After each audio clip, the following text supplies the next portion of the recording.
Hey everyone, it's Anthony, and today we are going to be talking about a cutscene from the video game The Last of Us. The Last of Us is one of my most favorite games of all time. It's number 2. My number 1 is Arkham City. And you know what? Everyone else's number 1s is The Last of Us, so I gotta humble it just a little bit. And yeah, and more specifically, a cutscene that I want to analyze of how well directed it is, with the cuts and the camera angles and just the performances as well. For context for this scene is that Joel and Ellie find Tommy's dam, and after Ellie finding out that Joel is going to leave her and make Tommy take her all the way to the Fireflies, she runs away and Joel finds her in this farmhouse. The scene begins with this panning shot across the room and follows Joel as he enters. This shows the physical space between the characters, and this information will be important later on. We get a couple of medium shots between the two as they talk. As Joel moves towards Ellie, the camera moves with him. We get another wide shot, and this is presented to show that the space between the characters are getting closer. And this single shot is the reason why I want to analyze this cutscene. And it's a good example of how, to any filmmaker, of how to take a simple, over-the-shoulder, back and forth, a little more interesting.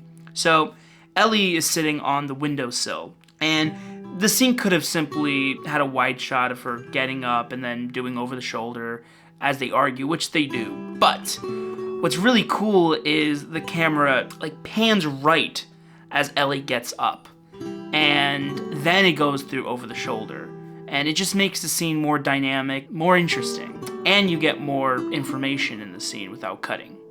And of course, Ellie then says her famous line, "Everyone I have cared for has either died or left me. Everyone fucking except for you." So Ellie pushes Joel, and because she is still a child and weaker than Joel, she doesn't shake the camera or anything like that. He just simply gets out of frame.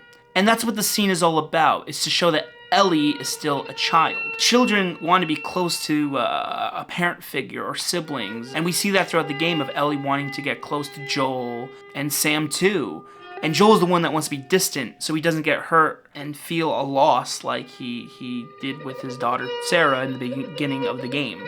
We get, again, more close-ups between the two as they look like they're gonna tear each other apart. But then the scene is interrupted and goes back to a wide shot when Tommy enters the room and says they're hunters that we gotta kill. And instead of the cutscene just ending there and going into gameplay, killing the rest of the hunters, we actually linger on Ellie's reaction. And we see that throughout the game of when Joel and Ellie argue. The final shot is usually seeing Ellie's reaction, because Joel is more used to the world. Arguments and blood and violence kind of happen all the time. He doesn't really have a reaction to it. While, Ellie is still a kid. When Joel yells at her and she yells at him, when the fight's over, it still lingers on her.